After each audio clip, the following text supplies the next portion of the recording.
Los recientes terremotos en Venezuela han provocado inquietud entre muchas personas de nuestro país. Pero ¿qué tan preparada está Colombia para resistir un sismo como el que ocurrió en Venezuela o incluso uno menor? Lejos de cualquier tipo de alarma, la ciencia y la ingeniería son claves para entender cómo está el país. Colombia, por su ubicación geográfica, es un territorio sísmicamente activo y entender por qué sucede esto es el primer paso para protegernos. Para profundizar en este tema, conversamos con expertos que nos explican desde el origen de estos movimientos hasta cómo debemos actuar en nuestros hogares. Pero primero tenemos que entender qué es un terremoto y qué es lo que ocurre cuando la Tierra se empieza a mover.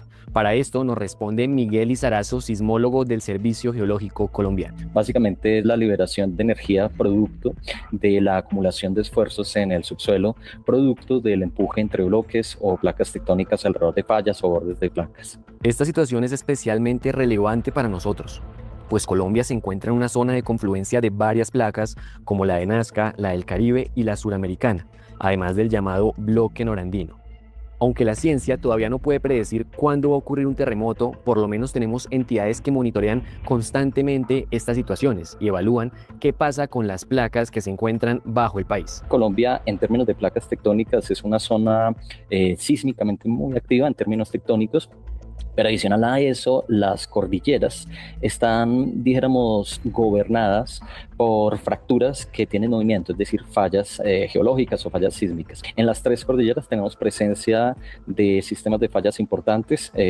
Tal vez uno de los más recordados, de los más estudiados, de los más importantes, es el sistema de fallas del piedemonte de la cordillera oriental. Algunos lo conocen como el sistema de fallas de Algeciras, pero en la cordillera central y en la cordillera occidental también tenemos sistemas de fallas importantes. Así que Colombia, como países en el mundo que tienen situaciones tectónicas importantes y por tanto amenazas sísmicas importantes, Colombia está en ese grupo de sitios en el mundo que tienen una amenaza sísmica importante dada su configuración tectónica. Ahora bien, si la amenaza natural es inevitable, por lo menos tenemos que tener claro cómo estamos de infraestructura y cómo estamos de edificaciones para prevenir que ocurran tragedias en estos momentos. Colombia tiene un historial reciente pero muy importante en materia de infraestructura resistente a sismos. Todo comenzó en 1983 cuando un fuerte terremoto azotó Popayán. Gilberto Areiza, presidente de la Asociación Colombiana de Ingeniería Sísmica, nos explica un poco cómo está Colombia en materia de tecnología de infraestructuras para resistir este tipo de fenómenos naturales. Colombia es un país relativamente joven en cuanto a normas sismo resistentes. La primera norma sismo resistente colombiana data de 1984.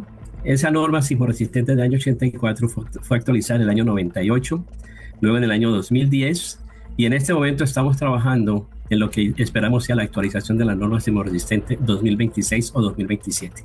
El experto sostiene que el concreto reforzado, que es uno de los materiales que más se usan en la construcción colombiana, es fundamental para estas infraestructuras resistentes a sismos. Sin embargo, todavía hay algunas falencias en el país que se podrían mejorar a futuro para evitar tragedias en caso de terremotos. El material más utilizado en el país es la estructura de concreto reforzada con varillas, que ha demostrado un muy buen comportamiento si está adecuadamente diseñado.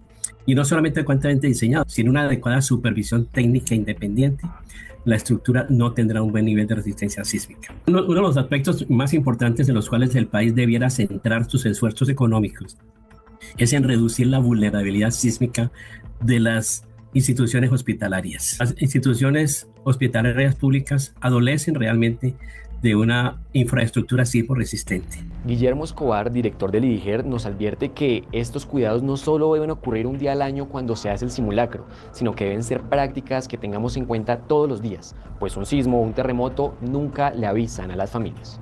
La gestión del riesgo tiene varios actores. No es solo cómo se prepara la administración pública, sino también todos los ciudadanos. Solo nos acordamos que esto es importante cuando sucede algo en otro lugar. Esto debe ser efectivamente todos los días de la vida. ¿Y cuáles son esos pasos prácticos que usted debe seguir y que debe tener en cuenta todas las familias de Colombia para prevenir tragedias ante sismos? El director nos explica muy bien qué es lo que hay que tener en cuenta. Tengamos nuestro plan familiar de gestión del riesgo, cómo vamos a actuar como familia. Revisemos si el lugar donde nosotros estamos es propenso a tener colapsos por sismos, identificar sin lugar a dudas las rutas de evacuación, las salidas y los puntos de encuentro, y tener un kit. Para eso es que sirve el kit de emergencias. Con que hagamos esas acciones básicas, pues cualquier emergencia es llevadera. Como hemos visto, Colombia ha avanzado significativamente tanto en materia de investigación para comprender cómo funcionan los sismos y también en infraestructura. Pero la diferencia entre un evento natural y una tragedia radica en nuestra preparación y qué tanto sabemos para evacuar, para tener en cuenta qué se debe hacer a la hora de una emergencia y para atender a nuestros demás familiares. Revise constantemente su vivienda. Hable con su familia sobre los puntos de encuentro en caso de que ocurra un sismo de cualquier magnitud y lo más importante, tenga siempre cerca de su salida un kit de emergencia con el que evidentemente debe salir si ocurre cualquier novedad. La prevención es, sin duda, nuestra mejor infraestructura sismo resistente.